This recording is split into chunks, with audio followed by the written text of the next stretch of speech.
Greetings, everyone. Joining me on today's Next Gen North podcast is Dr. Derek Pugh. Derek is a teacher, an author of a number of books capturing the recorded history of Northern Australia, and was recently awarded the Order of Australia Medal for his service to education in the NT. In this episode, Derek takes us through his adventures through the Territory and provides a summary of the failed Fort Dundas at Melville Island, which he has also written a book about. We hope you enjoy this episode. Dr. Derek Pugh, thanks for joining us on the Next Gen North podcast. It's my pleasure, Stuart. I understand you've recently finished the school term last week. Is that something that you're still doing? You're teaching, or how are you spending your days? I'm writing books. Right. I did do some teaching at Darwin High School the last couple of weeks because they're fairly desperate for relief teachers, and they called me in. But most of the time I spend writing books. Is that right? So is that like this one right here? Just like Fort Dundas, it's an early one. The current book is on the Ragged 13, Territory's Bushrangers. Yep. Can you tell us a little bit about that? And what? Oh, great story. Nobody's ever heard of these guys, but there were 13 of them, and they travelled from Abraham's Billabong, which is now very close to Mataranka, new town of Mataranka, across the top end through Katherine, Delamere Station, Victoria River Down Station, and Ord River Station to the Gold Rush in Falls Creek. Right. And on the way, they stole horses and they duffed cattle, and they stole 500 weight of horseshoes from Victoria River Down Station. Yeah. And all the food and treacle and equipment they could carry. So they weren't very good bushrangers. They never stuck anybody up with a sort of bail up sort of way, and never killed anybody as far as we know. But they rode together as a gang called the Ragged 13 and broke up once they got into Halls Creek and went gold mining. Right. Sounds almost like a Tarantino movie or something. Yeah. Sounds like a fascinating story, and I want to really get into some of the books that you've written. But before that, we like to learn a little bit about our guest and what their sort of own story is. Where are you from originally, Derek? I grew up in Canberra. I spent the first 20 odd years of my life in Canberra, so in the Northern Australian Capital Territory, and came to the Northern Territory soon after that. So I've been a Territorian all my life. Right. So what were your first impressions, and what motivated you to come to the Territory in the first place? I had a degree in biology, and I was working with wildlife and national park sort of stuff. And I had a mini moke, and I had graduated from university and got in the mini moke and drove up here. And in 1982, got a job the day after I arrived in Jabiru, and worked up as a park ranger for a while. And I've been there ever since, apart from a stint in Indonesia. Right. Was that using the biology degree? Yeah, getting through that way, yeah. Yeah. And how long did you spend in Jabiru? Oh, 2.5 years. Yep. Yeah. And where did you go after that? Did you kick around the top end, or did you head out elsewhere? No, the best part of being a ranger in a national park was working with the kids that came to the park. Right. So I went back to university and did a Bachelor of Education and became a school teacher. Wow, so you've got quite a few qualifications there. Yes, I've got a few. But that was really good. I thought I'll do that for 5 years, and came back to the Territory and got a job in Alice Springs as a high school teacher, and then moved to Katherine, and then I was teaching cyclic photophosphorylation to a bunch of bored Year 12 students one day, and I thought, God, there's got to be something more to life than this. So I went to see the department and offered myself as a teacher for a single teacher bush school, which didn't happen. I got sent to Manangrida, which is a very large bush school, but became a Homeland Centre teacher there, which was a fantastic job. Yeah, right. Brilliant. So which other communities were you at in the top end? Was it mainly just, sorry, did you say Manangrida? Manangrida. Yep. I've worked in Manangrida, Alingoola, Pularumpi. I was principal of Pularumpi School. Yep. And Katherine, Alice Springs, of course. And I was group school principal in Alice Springs, so in charge of 11 of the bush schools around Alice Springs East region for 4 or 5 years. Yep. Great place to work. And what were the main differences between the various communities? Were there a lot of commonalities, or was there differences culturally between? A lot of commonalities, of course. But Manangrida was fabulous because of the fishing. Right. Yeah. You're a fisherman? Right on the coast. I was then, yeah. Yeah. Some of the best fishing I've ever seen. Yep. Would you recommend, teaching remote to young teachers? Absolutely. Yeah. Absolutely fantastic. The people are just really generous and very welcoming. Yeah. And there's so much to learn from Aboriginal people. And I would, just based on what you've said and just what I know about, the teaching sector, we're always lacking teachers in remote communities. Is there something that the government can do to try and attract teachers, or something different that they're not doing?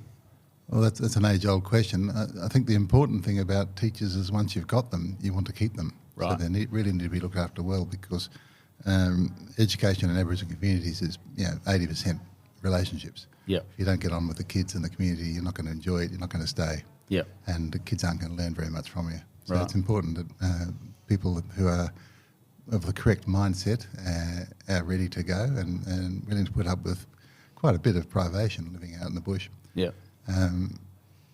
Once they're there for a while, then that's when the impact starts. Yeah. Now, this book about Fort Dundas, and really the history of the territory is not, in my opinion, taught enough in our territory school curriculum. In our crowded curriculum. Yeah. What are your thoughts on that? Is there more that needs to be done, to teach? I think there is.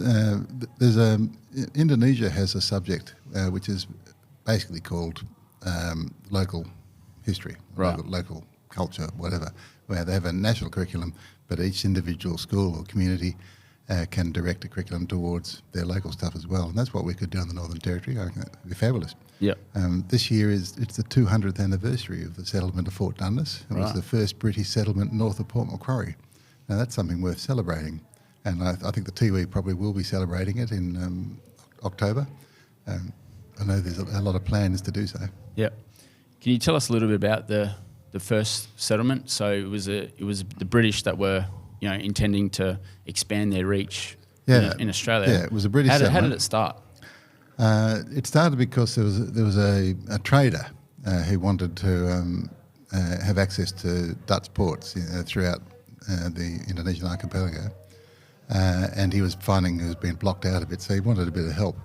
And in fact, they wanted to start a trading station to rival Singapore. Right. And so the government got on board, the British government, and they sent a party of convicts, about 90 overall, and soldiers and Marines, Royal Marines, and very few civilians, to start a community on Melville Island or somewhere on the North Coast. They chose Melville Island. Right. And the problem was, they built a fort. It looked pretty impressive. They cleared 20 acres of land. The Tiwi didn't like them there, so occasionally spears would come out of the bush and through the windows of huts and things. Sure. And eventually the British decided to leave the place because no one ever came to trade, and their men were just dying of scurvy and malaria and other things. Yep. There's something like 30-odd graves around the place. Was the location of the fort itself, was it poorly placed, or why did it fail? It was ridiculously poorly placed. It was 16 miles down the Ashley Strait. It was there because they had good gun access to point up the strait. Right. But getting in across what they call the shoals at the mouth of the straits was very, very difficult. Yeah. They had to mark a channel. If you didn't know the way, you just as likely end up on the rocks or coral. So it was miles in. It was so far in that there was a boat full of wrecked sailors that were sailing past, or sailing to the place, but the winds were wrong as they were leaving. They'd floundered in the Bass Strait. Yep. Not Bass Strait, the Torres Straits. Yep. Floundered there and were coming across 900 miles. And they sort of kind of passed it at night, knew it was too dangerous, and just kept on going to Timor, which was just as well because by then the community had already packed up and gone. Yeah. So what were some of the geographical challenges? You said that there were shoals and that sort of thing. I'm sure there's currents and winds and that you're battling, and coral reefs, that type of thing. We have big seas here, so a lot of big tides, a lot of tidal movement. That was quite difficult. Yeah. Fresh water was found. That's why they settled it there. Right. When I lived in Pularumpi, which is just around the corner, Pularumpi's Ballender name was Garden Point. Right. Because that was where they put the garden for the fort. The fort's on the next point around. And on Pularumpi there's a freshwater billabong. And Bremer, who was the guy in charge, was apparently looking for fresh water, and he found this swampy area and walked in the weeds and suddenly was up to his waist in water. and so he was shooting ducks or something at the time. Yep. And I thought, oh, that's a bit silly. Can't you see the bank? So one day I went down there, wandering down there and thinking, I'll just tread here. And suddenly I was up to my waist in water too. So Right. very deceptive sort of country. So were the British well provisioned enough that if they've managed to find fresh water, they could make a go of it? Is that sort of how, or what they were relying on when they got there? They really knew nothing about living in this climate. A lot of the trees they chopped down might have been billygoat plums, the highest vitamin C content of all trees. Right. Yet they were dying of scurvy. Yep. And they had no way of really connecting with the Tiwi, who were very antagonistic to their arrival in the first place, because Sure. it really was an invasion in many ways. Yep. And so they never became friends with them, like other settlements did across the top end. Yep. They were a bit more successful in later communities. But the Tiwi had a reputation of not wanting people landing. Is that right? Chasing people off Yep. for a couple of hundred years.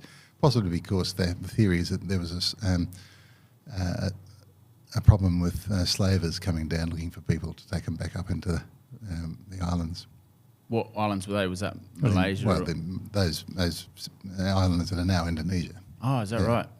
Can you tell us a little bit? So were they pirates or slavers? Is there a distinction between the two? There were pirates. So one of the problems that Fort Dundas had was the victualling ships, which was the Lady Nelson, which is a Tasmanian ship, and the Steadcombe, which is a private-owned boat.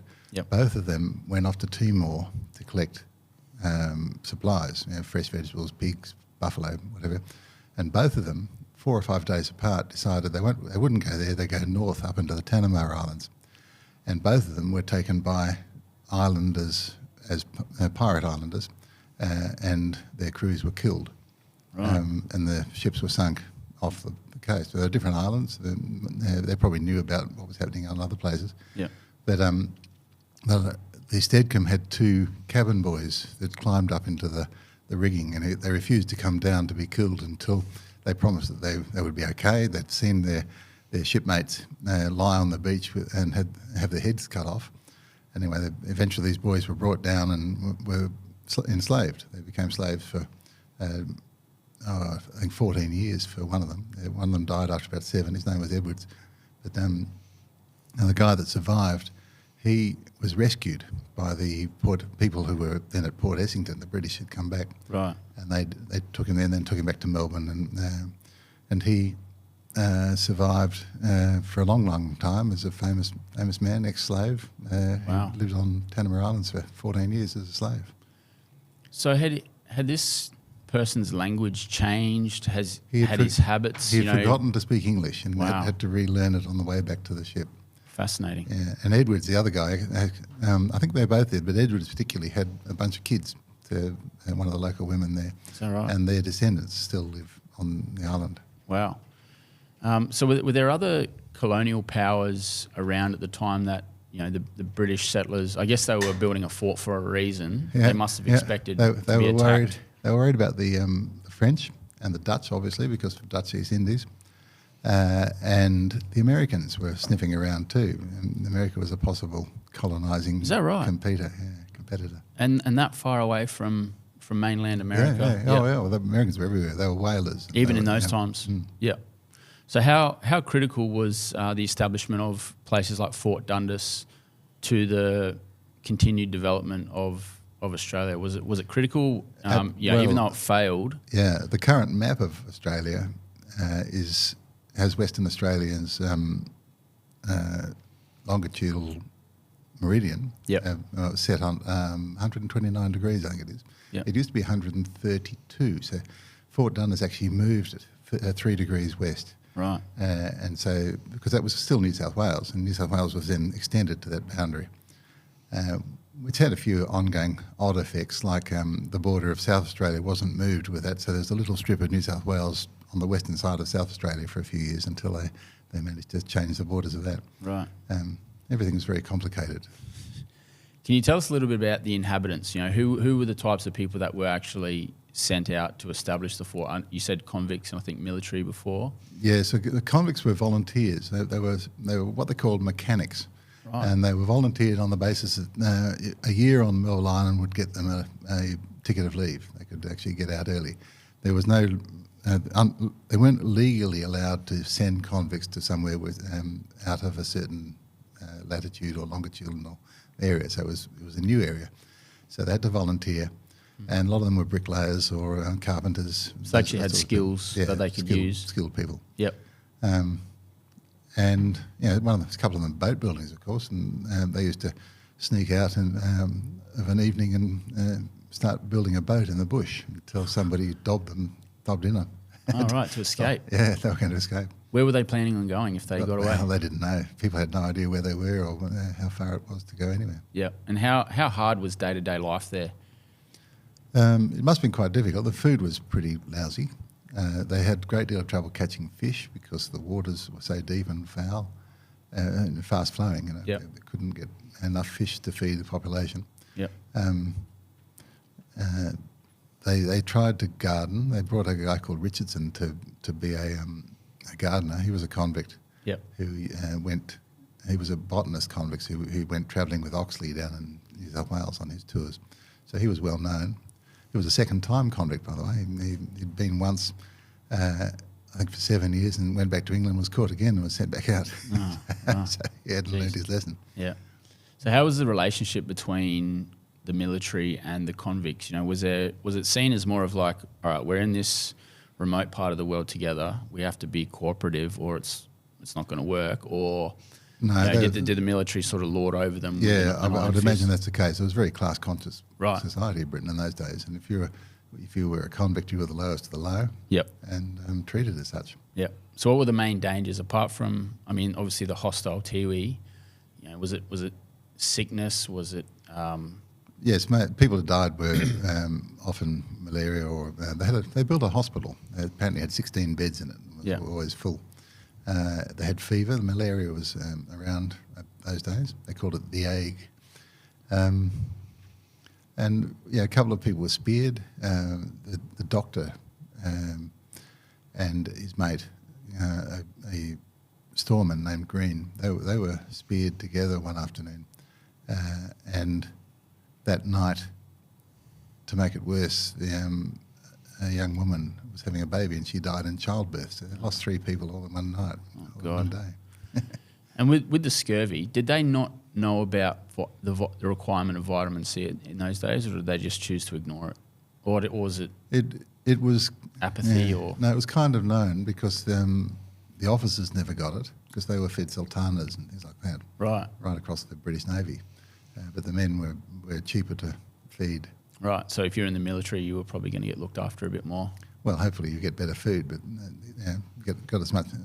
The food was as good as they could provide at the time. Yeah. And of course, when the ships didn't come back, they didn't have enough fresh vegetables that they expected to bring in from Timor, and they were trying, but ships just went missing. Right. So that was 8 months before somebody else came along. And I guess because their relationship with the Tiwi wasn't so good, I'm assuming that you mentioned before that the settlers knocked down a lot of the billy goat plum trees. I'm assuming the Tiwi knew the value of them. They were very healthy. They knew how to eat. Yes. Yeah. Yes, and it was a dreadful time for them because they really had no idea. There was a convict named Lorien, who was a black man from. He was a sailor captured in, I think it was Liverpool in England. He came from Africa somewhere. All right. He went out with a sergeant of the Marines and went wandering around exploring, got lost, ate some fruit off the cycad palm and died very rapidly from that. And the sergeant came back to get help, and they went off to find him and never found his body. He'd gone. And a dog that was with him, so they couldn't find where he was. But he died of eating cycad palms. But the Tiwi people, of course, know how to cook them and leach the poisons out. Is that right? You have to prepare them in a certain way. Yeah, right. Do you have any idea how you do that? Yeah, you soak them in a creek for 3 days. Yeah, that leaches out all the poison. Then you mush it up. I've eaten it. Barada people in Managrita call it naitu. Okay. And it tastes all right, but it smells like baby's poo, so I don't recommend it for anybody. But good taste. It's one of the earliest breads ever made by anybody. Right, so they sort of grind it up into a dough and then bake it. So did the British attempt in any way to sort of extend the olive branch to the Tiwi people in the hope that, you know, They tried, and in fact they thought maybe one of the best ways to capture a Tiwi man, convince him that we're friends, right, and then teach him English, and then start conversing with him, and then they'll all be good. So they called a guy called Tipungwuti, Tipungwuti, I think his name was. Yep. And they locked him up in the armoury. I think he was there for 3 days before he escaped. And once he'd escaped, of course, it meant the whole Tiwi nation were against him because they had no idea why he was being captured. This happened again and again during settlement times. People often thought, no, we're catching Aboriginal, we will convert them into thinking our way, and everybody will be friends. Right. It was much, much worse at Fort Wellington, which was a contemporary settlement on Coburg, Yep. when the commandant named Smythe sent out a group of armed soldiers and a couple of convicts to capture an Aborigine. Yep. And they approached this group of about 60 people with guns blazing and shot a whole heap. One poor bloke was gutted, his intestines were falling out, so out of their kindness and mercy they dispatched him so he wouldn't have to suffer anymore. Yeah. And they shot this woman who had a child, and the child had 2 children. The baby was shot and killed, and the woman went under the waves and was lost as well. But the little child, whose name was Reverell, a little girl, she was injured in the side but captured. And so they carried her back to the camp, or the Fort Wellington this was, in pride, and got the £5 reward for capturing her. And she lived with a family there on Fort Wellington for 18 months or so before they closed that fort and moved on. When they moved on, at the end of the time, she was so shy she couldn't talk with her own people. So there was no more contact with family. She just hid all the time. Yeah. She learned English and was taken off with the regiment when they moved off in end of 1829. Right. And the last we've heard of her is she shipped off with the family when they moved to India as part of the army transfer to India. Yep. Where she probably died of cholera with everybody else at that time in that regiment. Just a brutal time to... Brutal time, yeah. Yeah. What were the main lessons learned by the British during those times from those failed settlements? Did they take any lessons with them, or just sort of write the whole thing off as a failed experiment? Well, those two were the first early ones.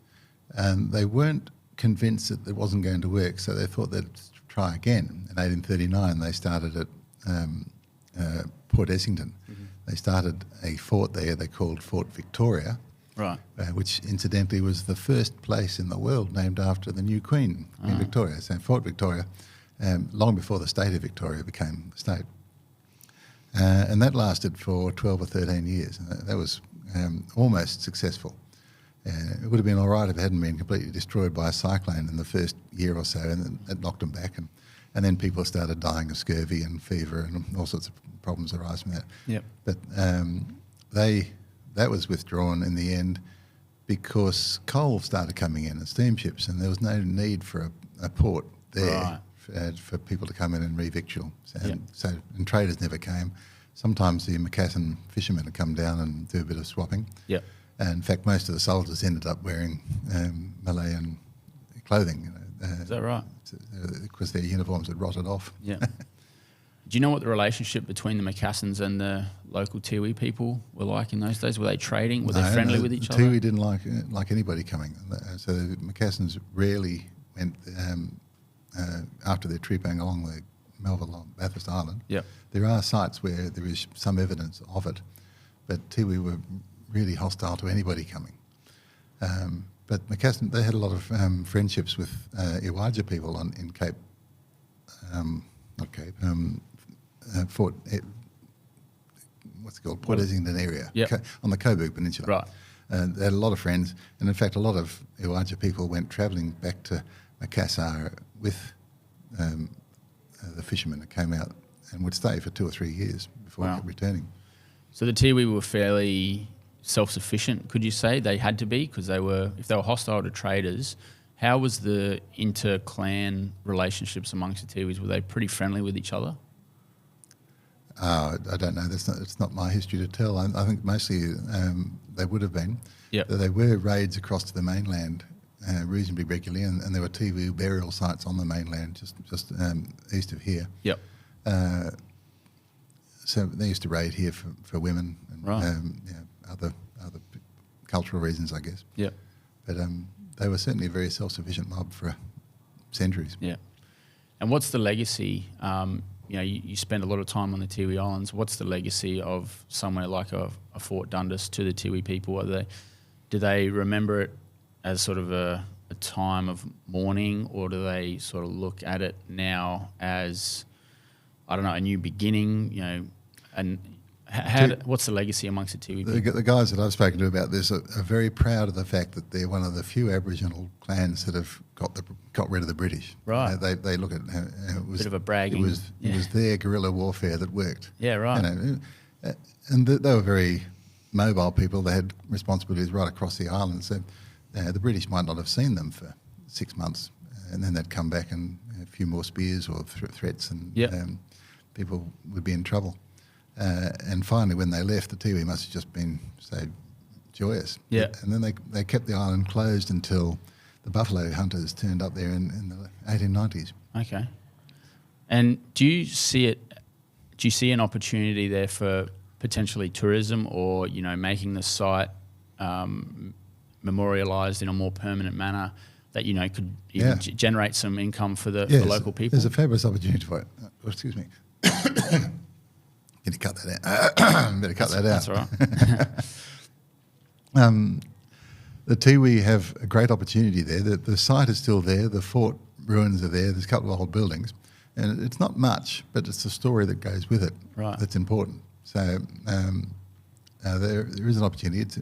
I know the site is in the process of getting heritage listed, and it's probably outrageous that it's not already, because it's 200 years this year since it happened. Yeah. And I know that there are some Tiwi that are very interested in developing the tourism aspect of it. Yeah. And it might come out of this year's bicentenary. Yeah, okay. So there's another event that's being commemorated this year, and that's the 50 years of Cyclone Tracy. You've written a book with Richard Creswick. Yes, well, I didn't write it. There are 54 survivors wrote it. Of course. Well, you compiled... We collected the stories, okay, yes. Collected. Yeah. What can you tell us about the book? Well, a couple of years ago, when we realised it was 50th anniversary coming on, I asked Richard if he would be interested in helping me collate a book, because he's a survivor, and I know you've interviewed him. Yep. So he has a story himself. He's got the credence of being a survivor to collect other survivor stories. Yep. And so I joined with him, and we put this book together, giving an opportunity for people to write their stories. And the only rule was that their stories weren't supposed to have been published before. They were untold stories, if you like. Right. Because there were 35 or 40,000 people in Darwin. That means 35 or 40,000 different stories, and we've got 55 of them in this book. Right.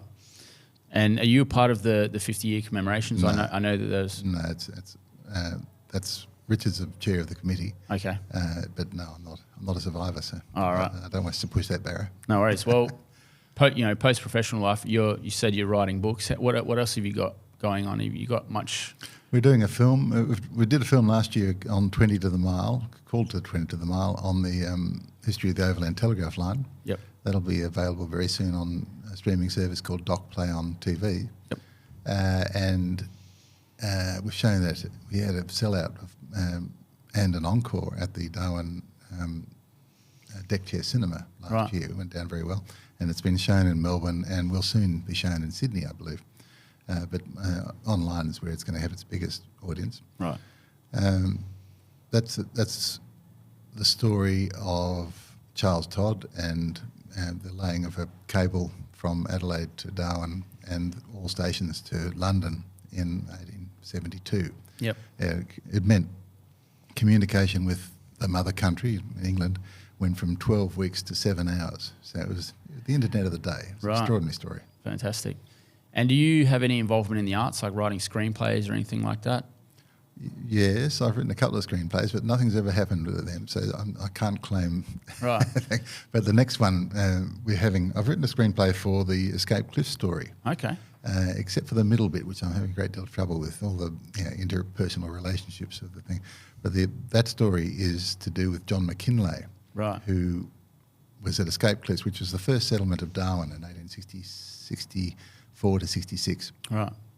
John McKinley was an explorer. He turned up in 1866 and was going to take a group of his 16 men from the mouth of the Adelaide River around the top of Arnhem Land down to the Roper River over a 6-month period. And he left Escape Cliffs with 40-odd horses, 120 sheep, on the 16th of January 1866, on the day it started raining. Right. And finally, within a fortnight, the floodplains were coming up, and he was stranded on this island in the Mary River floodplain for 3 months with his horses and his sheep, because the horses couldn't go anywhere because they'd get bogged. And the sheep started suffering badly from speargrass seeds digging in through their wool, so they spent all their time shaving their sheep if they weren't eating them. Yeah. And it meant they were 3 or 4 months late. And they got to the East Alligator River, and they had no sheep left, and only 16 horses. And they couldn't get across the river because of the deep mud, and they were really despairing. And then somebody said, look, we just build a boat and we'll sail out of here. But the timber around East Alligator River, they're huge, great trees, and it's just not amenable to build boats, except a boat frame. They built a boat frame using bits of their saddlery as metal bits to hold things, and then they killed their last 16 horses and used their skins and stretched that over the frame of this boat and put a tent over the top of that. And 16 men then sailed it down the East Alligator River, followed by crocodiles and sharks, and the green-hide smell of fresh meat. It must have been in the water all the time. Yep. They went down into Bocat Bay, Chambers Bay, right across, about 8 or 9 miles off the coast, they reckon. Finally got back to East Alligator, the Adelaide River. Yep. From the East Alligator, in a little boat. They called it the Pioneer, and they pulled it up on shore and they all survived. And the most remarkable thing of that is that we've got a photograph of that boat, because a guy called Michael Guy, lieutenant on one of the ships, had a camera and took a photograph of this boat sitting on the beach at Escape Cliffs. Incredible. So is that one of the earliest photos? Yeah. Well, there in the territory? were other photographs of the Escape Cliffs settlement. They call it Palmerston. Yep. And they've got half a dozen of those. They're probably the earliest territory photos. Seems like there's a lot of stories that deserve a screenplay or deserve a movie even. That one would make a great movie. And, phenomenal. You could just imagine the big screen showing explorers go through. So what would it take to turn one of these screenplays into? Is millions it of dollars. Finance? And would it help to put the territory on the map? Oh, absolutely. It's a great story, and I know that filmmakers have looked at it, but getting funding for anything in territory is pretty difficult. Yeah. We're going to be doing with Exposure Productions, Andrew Hyde. We're starting a second film out of the series, I guess we can do if we can get the funding. On the Escape Cliffs story, the settlement, and it lasted 2 years. It was the wrong place, the wrong time, with the wrong people. Right. So it was just a disaster from beginning to end. But it'll make a good film. Yep. Okay. Well, I don't have any more questions, so I'm happy to leave it there if you are. Yeah, no, that's fine. Yeah. That's fine. Short, sharp, and shiny. Yeah. Okay. We might love to, like to get you back on maybe to discuss Fort Wellington and Escape Cliffs in a bit more detail next time. Yeah, and the Ragged 13. Yeah, great. Fabulous story there too. Yeah, fantastic. Derek, thanks for coming on, Thank you mate. very much, Appreciate Stuart. your time. Cheers, mate.